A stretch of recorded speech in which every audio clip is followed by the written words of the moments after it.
나의 지성소에 들어가 보좌하며.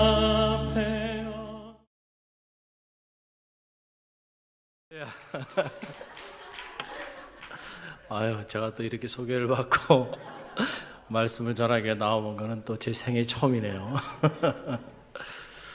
그래요. 우리 11여성교회 우리 회원들을 생각하면 제 마음이 늘 이렇게 짠합니다.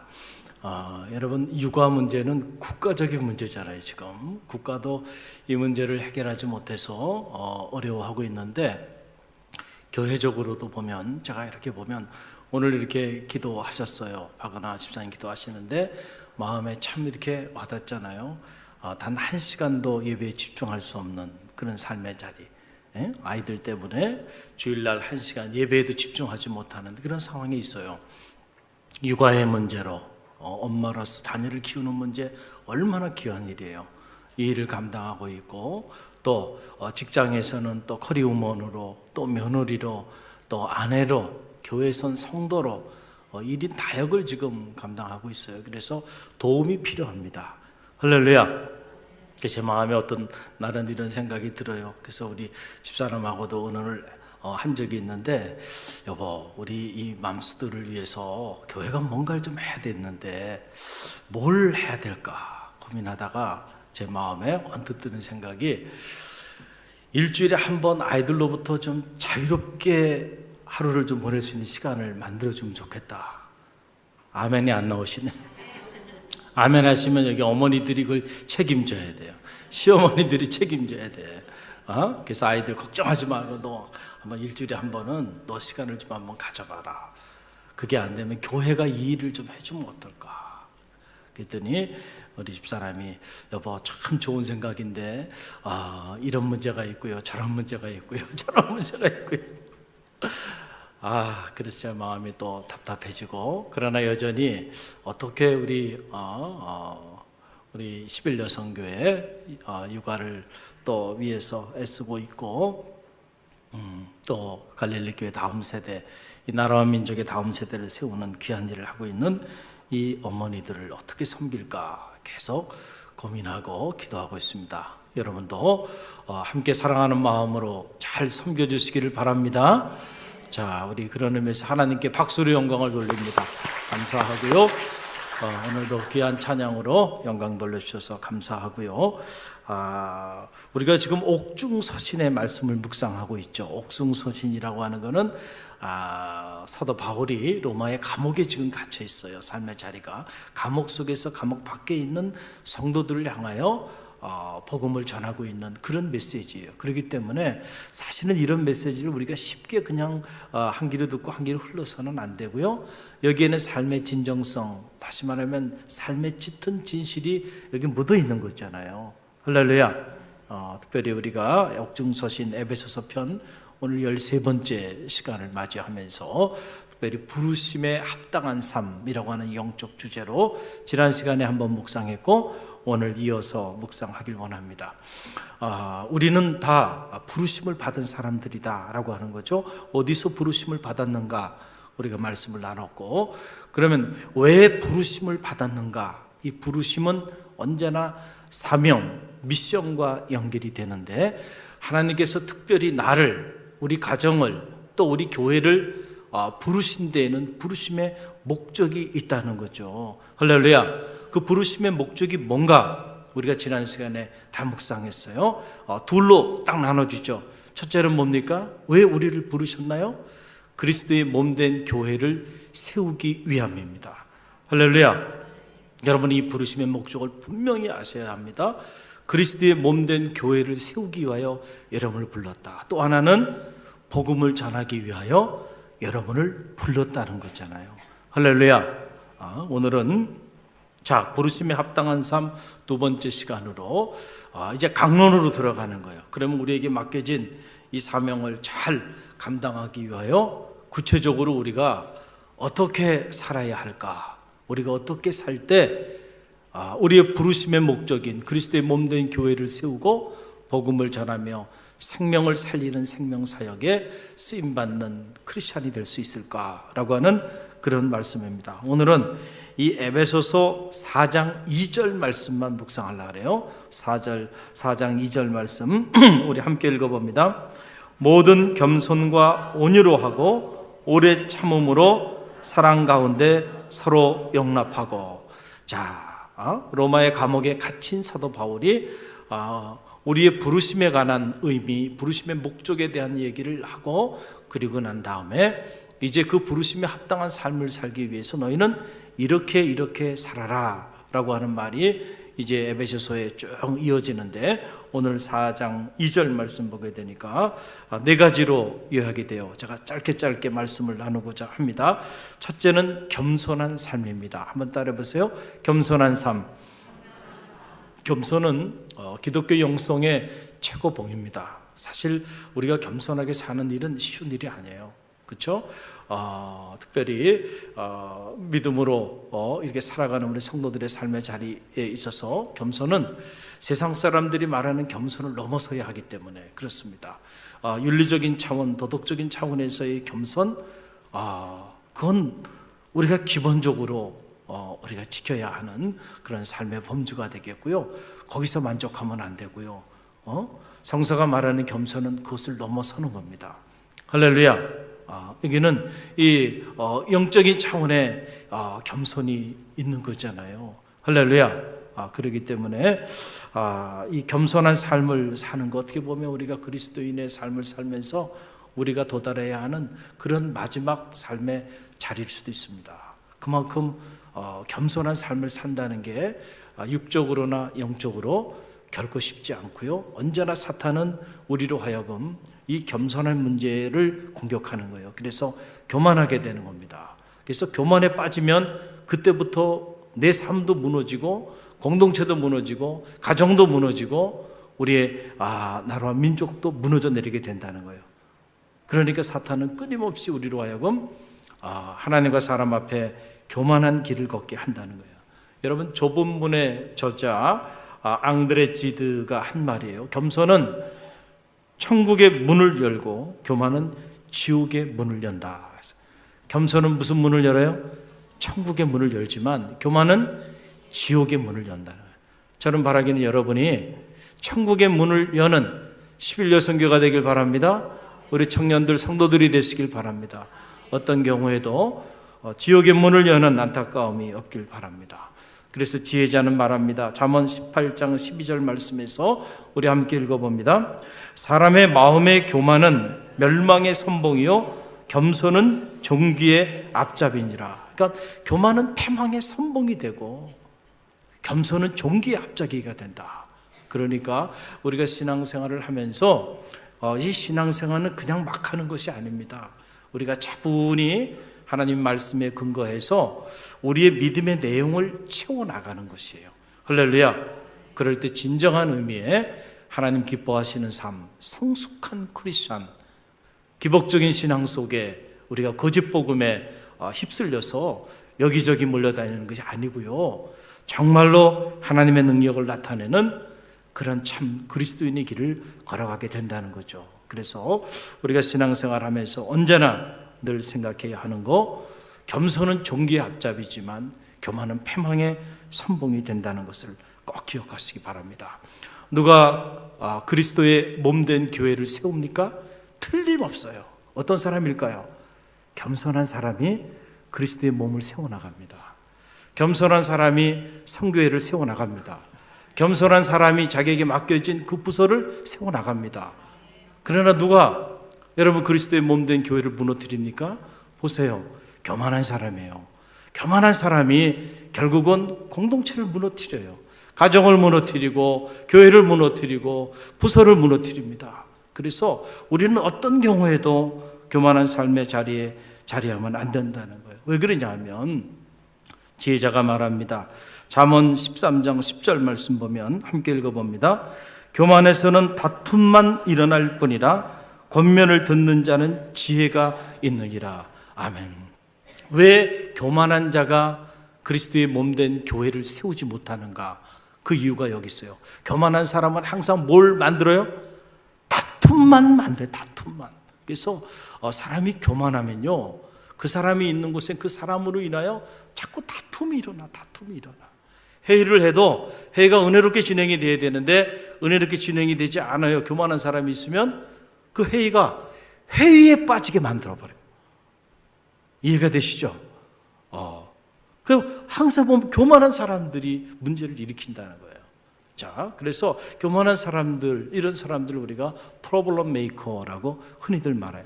컴플레인 메이커, 프로블럼 메이커, 문제를 만드는 사람들이.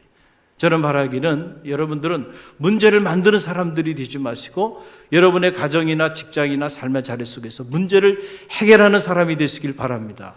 할렐루야. 그런 사람이 쓰임 받는 거예요. 그런 사람. 우린 착각을 해요. 무슨 스펙이 좋고 능력이 있고 그러면은 아니에요. 직장에서도요, 여러분 어떤 사람을 존귀하게 직장 상사들이 귀하게 여기겠어요? 자꾸 문제를 만들어요. 능력은 있는데 자꾸 문제를 만들어. 이 사람일까요? 아니면 능력은 조금 부족하지만은 항상 그 사람이 들어가면 문제를 해결해 나가요. 누굴까요? 틀림이 없는 얘기예요. 틀림이 없는. 하나님의 교회, 누가 하나님의 교회, 그리스도의 몸된 교회를 세우느냐? 겸손한 자가 그리스도의 몸된 교회를 세워나간다라고 하는 거예요. 여러분, 정채봉 씨의 글이 우리에게 이렇게 와닿는 그런 내용들이 많이 있어요. 그 중에 처음에 마음으로 돌아가라라고 하는 책이 있는데 그 책에 보게 되면 이런 이야기가 있습니다. 세탁소에 옷걸이가 많이 있잖아요. 세탁소에 옷걸이가 많이 있는데 오래된 옷걸이가 새로 들어온 옷걸이에게 하는 말입니다. 뭐라고 얘기하냐면은 네가 옷걸이라고 하는 사실을 꼭 잊지 말았으면 좋겠어 라고 말을 했어요. 그러니까 새로 들어온 옷걸이가 기분이 좋았을까요? 안 좋았을까요? 안 좋죠. 지적을 해. 그렇잖아요. 뭐 환영한다라든가 뭔가 좀 축복한다든가 이런 말을 해야 되는데 먼저 딱 자리하고 있었던 옷걸이가 딱 입을 열어서 첫 마디를 하는데 너는 네가 옷걸이임을 잊지 말라는 거예요. 다시 말하면 넌 주제 파악을 잘해야 돼 이런 얘기죠. 그러니까 기분이 좀 언짢았어요. 그래서 반응을 보입니다.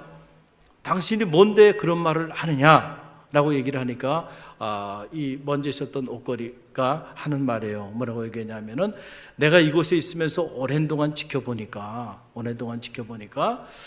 자, 많은 옷걸이들이 잠깐 걸치는 그 옷이 마치 자기 인양 착각하는 옷걸이들을 많이 봤다는 거예요. 무슨 얘기인지 이해가 되세요? 옷걸이는 그냥 옷걸이일 뿐인데 그 옷걸이에 때로는 민크코트도 걸리기도 하고 그러면 마치 자기가 무슨 민크코트의 주인공이 된 것처럼 그렇게 뽐을 내고 그런다는 거예요. 잠깐 걸치다 지나가면 옷걸이는 옷걸이로 남을 뿐인데 착각을 한다는 거죠. 착각을 한다. 우리 목회자들도 늘 가장 두려운 것이 바로 이 부분이에요. 여러분 보세요. 교회 지도자들 성직자를 비롯한 교회 권사님, 장로님, 적어도 이 정도 교회 지도자라고 말하는 분들이죠. 우리가 조심해야 되는 게 바로 뭐냐면 이런 겁니다. 여러분 보세요. 자, 예수님께서 나귀를 타고 어린 나귀를 타고 이제 예루살렘 성에 입성을 하게 되잖아요. 그 소리를 듣고 호산나 다윗의 자손이 하면서 많은 사람들이 나와서 정려나무 가지를 흔들면서 자기의 겉옷을 벗으면서 주님을 맞이하고 환영하잖아요. 만약에 그때 그 나귀가 사람들이 막 저기를 환영하니까 착각을 하는 거예요. 야, 자기가 무슨 엄청난 존재가 됐는 줄 알고 자기 때문에 그런 게 아니고 누구 때문에 그런 거예요? 예수님 때문에 그런 거예요. 사실은 우리는 예수님 빼고 나면 시체예요. 아무것도 아니에요.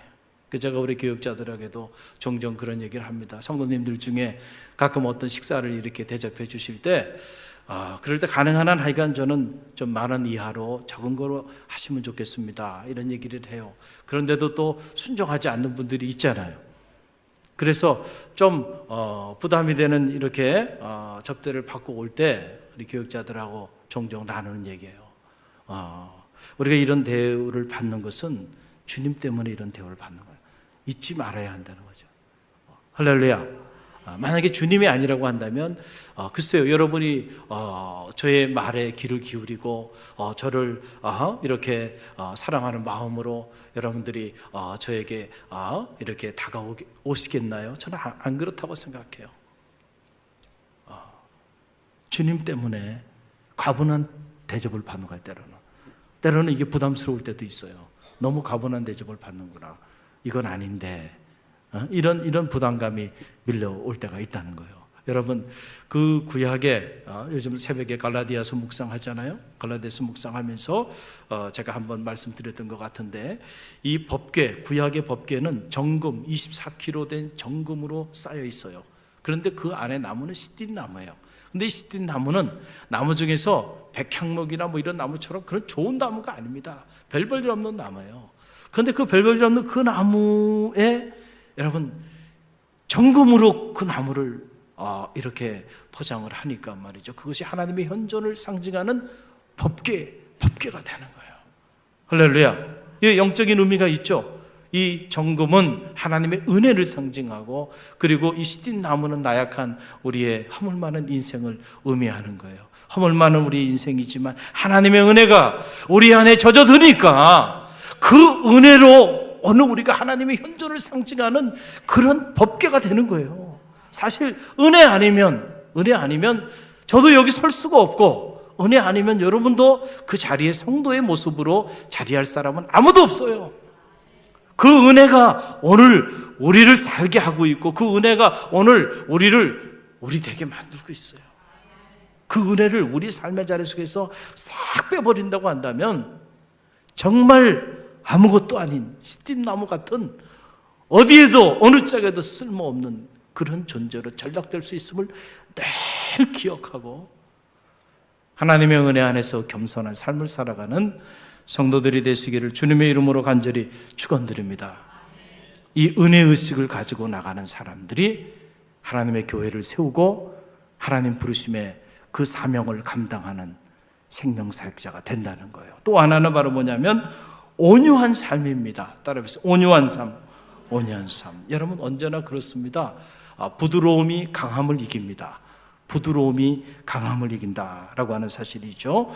얼마 전에 태풍이 막 그냥 썰릭 태풍이 막 불어온다 그래가지고 신문지상에서 또 방송에서 난리가 나고, 아파트에 가니까 아파트에서 계속 방송이 나오고, 그래서 제가 염려를 많이 했어요. 그래가지고 우리 교회 그날 금요일 저녁에 이 지역에 이 교회 주변으로 해가지고 저 음식물 쓰레기통부터 시작해가지고 바람이 불면 날아갈 만한 것들을 전부 다 정리를 했습니다. 우리 박건우 전도사님하고 같이 해가지고 안에다 다 들여놓고 문단속 전부 다 하고, 그리고 이제 저녁에 집에 들어가서 이렇게 있는데, 아무래도 들어가는 길에 제가 이렇게 보니까 이 쌍문동 이 지역에 보니까 바람 불면 날아갈 게 너무너무 많은 거예요. 이야, 이거 우리 교우들 새벽에 나오다가 저거 막 간판 날아가가지고 저기 되고 막 염려가 막 되기 시작하는 거예요, 갑자기. 그래서 안 되겠다, 내일은 새벽 기도를 각자 가정에서 해야 되겠다. 그래서 제가 처음으로 단체 문자를 보낸 거예요. 그랬더니 그날 새벽 기도에 많이 우셨다 가셨다 그러더라고요. 왜 이렇게 우셨다 하냐, 나중에 알아보니까 보지를 않으셨대요. 이걸 보지 않으셨대. 그런데 지금 생각해보면 감사하잖아요. 제가 여러분의 문자 보내면서 한반도에 이 태풍으로 인해서 큰 피해가 없도록 함께 중보기도 합시다 그랬잖아요. 그래서 하나님께서 큰 피해 없이 지나가게 해주셨잖아요. 그러면 감사한 거죠. 목사님, 왜 태풍이 불지 않아요?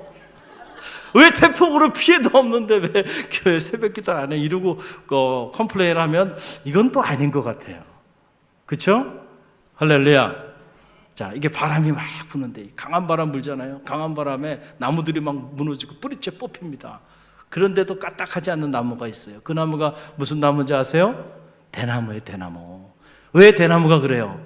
대나무는 유연성이 있어요. 부드러워요, 대나무는. 그래서 대나무가 바람에 꺾이지 않는다는 거예요. 할렐루야. 여러분, 부드러워야 돼. 부드러워야 한다. 그래서 이 온유라고 하는 말은 헬라어로 프라우스라고 하는 말이죠. 제가 쓴 그 책 안에 예수의 행복론에 보면 이 온유에 대한 얘기들을 많이 제가 자세히 하고 있는데, 이 프라우스라고 하는 말은 본래 어떤 말인가요? 여러분, 아주 사나운 야생동물들, 그런 사나운 야생동물들을 잘 길들여서 주인의 뜻을 따라서 그 야생동물이 온순하게 제어가 되고 순종하는 바로 그 상태를 프라우스라고 하는 거예요. 그게 온유예요. 온유라고 하는 거예요. 이 온유한 자가 행복하다는 거예요. 왜냐하면 그 온유한 자가 결국 땅을 차지하게 된다. 자기를 다스릴 줄 아는 사람, 자기를 제어할 줄 아는 사람. 여러분이 생각하기에 그냥 온유 그러니까 그냥 착한 사람, 이렇게 생각할 수 있는데 아니에요. 즉 사람은 정말 우리가 상상하지 못할 정도로 강한 사람입니다. 그리고 대단한 성정을 가진 사람이에요. 그럼에도 불구하고 하나님 말씀 안에서 길들여진 사람이에요. 할렐루야. 제어가 되고 통제가 되는 거예요. 여러분 정말로 무서운 게 바로 뭐냐면요, 제어가 되지 않는 능력, 제어가 되지 않는 속도, 이거 무서운 거예요.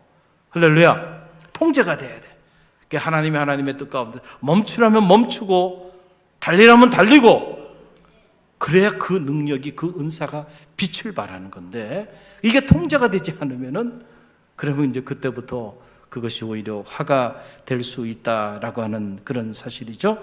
주님께서 마태복음 11장 29절 말씀 보면 주님이 당신에 대한 말씀을 하시는데 함께 읽어봅니다. 나는 마음이 온유하고 겸손하니 나의 멍에를 메고 내게 배우라.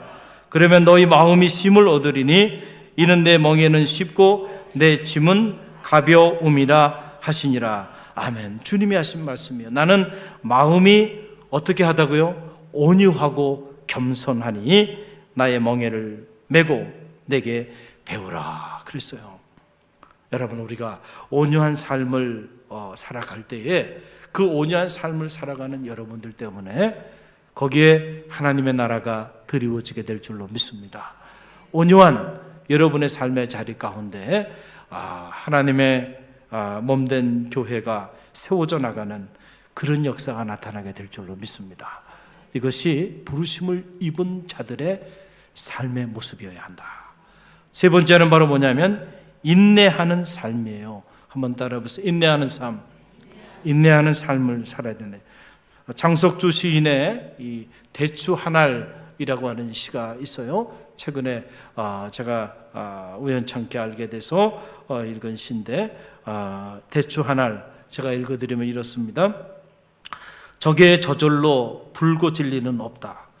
저 안에 태풍 몇 개, 저 안에 천둥 몇 개, 저 안에 벼락 몇 개, 저 혼자 둥구로 진리는 없다. 저 안에 무소리 내리는 몇 밤, 저 안에 땡볕 두어 달, 저 안에 초승달 몇 달이 들어서서 둥글게 만드는 것일 게다. 대추야, 너는 세상과 통하였구나 라고 하는 그런 시예요.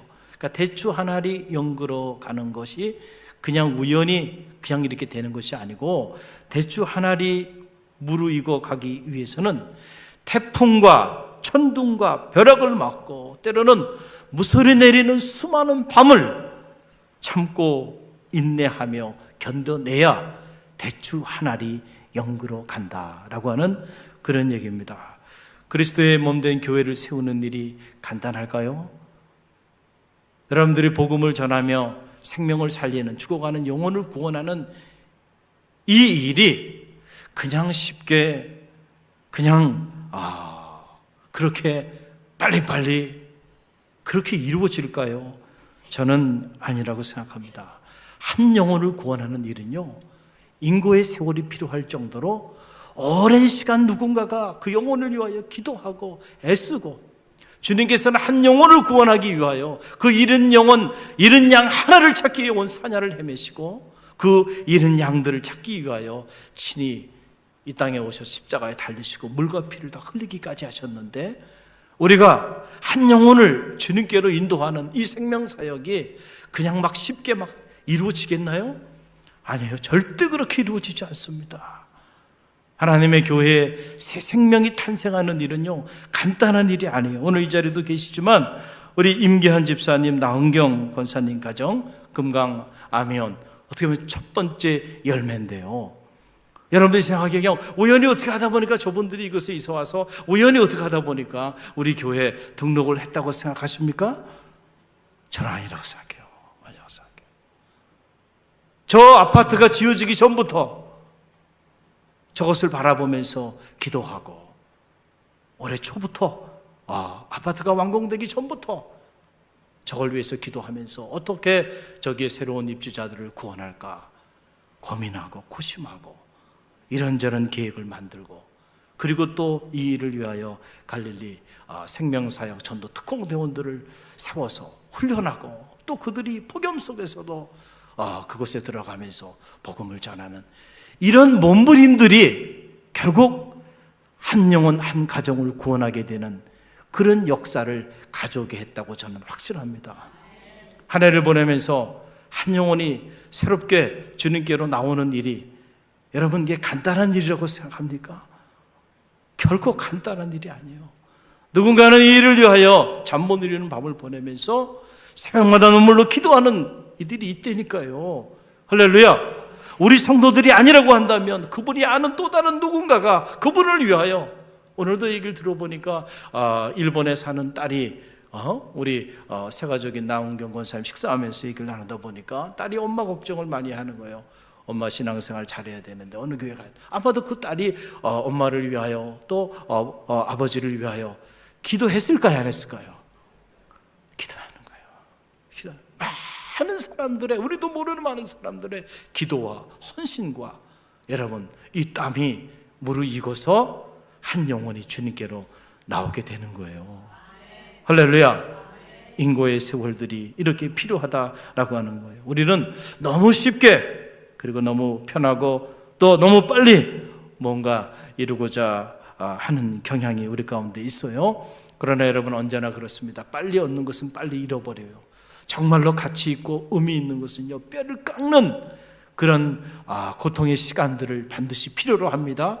그런 시간들을 견뎌내고 나아갈 때에, 그때 비로소 가치 있고 의미 있는 역사들이 나타나게 된다라고 하는 사실입니다. 믿음은 숱한 고난의 속에서도 끝까지 하나님의 때를 참고 기다리는 인내의 그러한 삶을 살아내는 것을 의미하는 거예요. 그래서 믿음은 반드시 인내와 함께한다. 그래서 야고보서를 보게 되면, 야고보서 1장 2절로 4절 말씀 보게 되면 야고보 서도가 인내에 대한 말씀을 하는데요, 우리 함께 읽어봅니다. 내 형제들아, 너희가 여러 가지 시험을 당하거든 온전히 기쁘게 여기라. 이는 너희의 믿음의 시련이 인내를 만들어내는 줄 너희가 알미라. 인내를 온전히 이루라.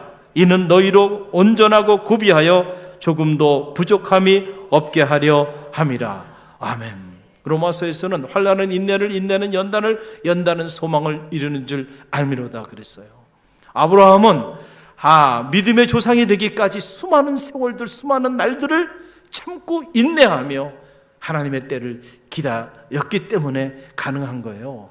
그냥 어느 날 갑자기 막 이루어진 일들이 아니라고 하는 사실을 꼭 기억하고요, 여러분들이 그리스도의 몸된 교회를 세우고, 그리고 우리에게 맡겨진 복음의 사명을 감당하기 위하여, 이것이 부르심에 합당한 삶을 사는 일인데, 이러한 삶을 살기 위해서는 인내를 온전히 이루시기를 바랍니다. 할렐루야. 마지막으로 용납하는 삶입니다. 용납하는 삶, 사랑으로 용납하는 삶을 살으라는 거예요. 여러분, 에베소 4장 26절로 27절 말씀 보면 함께 읽어봅니다. 분을 내어도 죄를 짓지 말며 해가 지도록 분을 품지 말고 마귀에게 틈을 주지 말라 그랬어요. 오늘 말씀 보게 되니까 사랑으로 서로 용납하라 그랬어요. 여러분, 분을 삭히지 못하고 마음에 이렇게 품고 있으면은 결국은 그것이 화가 돼서 그 일로 인하여 죄를 범하게 되고, 그 죄를 범하는 그 일로 인하여 그 사람의 삶이 무너지게 된다. 그러니까 어떠한 일로 인하여 특별히 우리가 하나님이 보내주신 사람들과 더불어 살아갔잖아요. 홀로 외로운 섬으로 살아가지 않아요. 더불어 살아가다 보니까 사람들과의 관계 속에서 때로는 갈등도 생기고, 때로는 어떤 경우에는 정말 마음 깊은 곳에서 막 화가 치밀어 오를 때도 있어요, 없어요? 이때니까요. 그럴 때 어떻게 하라는 거예요? 그 분을 해를 넘기지 말라는 거예요. 해를 넘기지 말고 빨리 해결해라.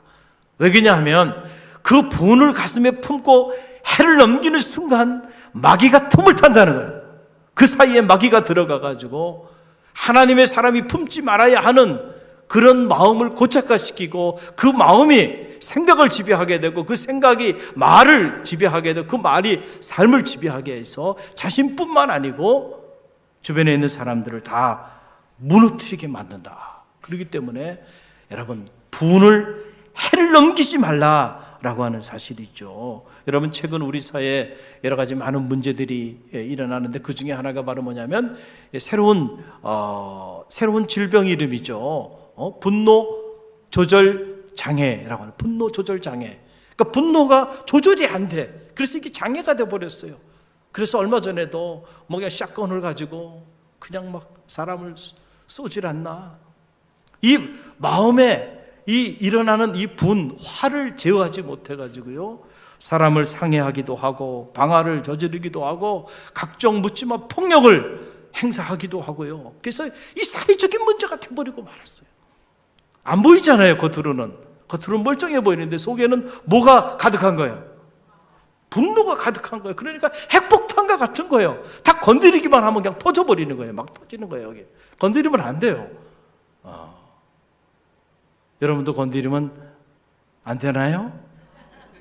여러분이 그냥 탁 건드리면 거기서 핵폭탄처럼 그냥 막 폭발해가지고 가정도 파괴하고 공동체도 파괴하고.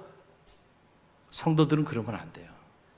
성도들은 딱 터뜨리면 빵 하고 터지면서 거기에 생명의 역사가 나타나야 돼요. 복음의 역사가 나타나야 돼요. 축복의 역사가 나타나야죠.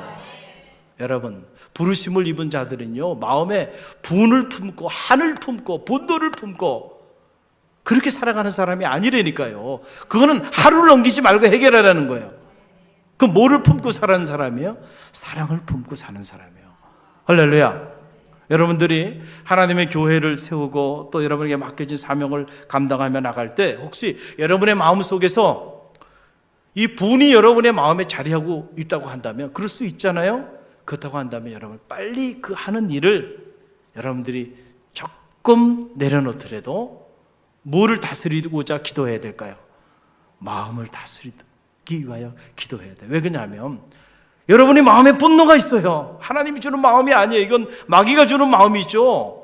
창조의 영역이 아니에요. 이건 파괴의 영역이에요. 터뜨리면 터지면 그냥 다 죽는 거예요. 자, 그런 마음을 가지고 여러분들이 열심히 하나님의 교회를 섬깁니까? 대단히 위험합니다. 대단히 위험해요. 그 섬기는 그것 때문에 여러분과 접촉하는 사람들, 여러분과 말을 섞거나 함께하는 사람들이 다 죽어 넘어가게 된다니까요. 빨리 뭐를 바꿔야 돼요? 마음에 막 끓어오르는 이 분, 이 화, 이거를 여러분들이 빨리 정리해서요, 여러분의 사랑으로 용납하라 그랬잖아요. 이 사랑은 어떤 사랑이에요? 주님께서 허물만한 우리, 죄인인 우리를 어떻게 하셨어요? 다 용납하시고 받아주시고 의인으로 삼아주신 그 사랑을 우리가 다 이미 그 사랑에 빚진 자들이잖아요. 그 사랑을 기억하고 너도 그 사랑으로 만나는 이들을 어떻게 하라는 거예요? 용납하라는 거예요. 용납하라는 거예요. 그럴 때 비로소 그리스도의 몸된 교회를 세우는, 그리고 복음을 통하여 생명을 살리는 부르심에 합당한 성도의 삶을 살아내게 된다라고 하는 그런 말씀입니다. 오늘 말씀을 정리합니다. 오늘 특별히 11여 성교회 회원들을 축복합니다. 자, 여러분들이 부르심에 합당한 삶을 살기 위해서 첫째는 어떤 삶을 살아야 된다고요? 겸손한 삶을 살아야 한다.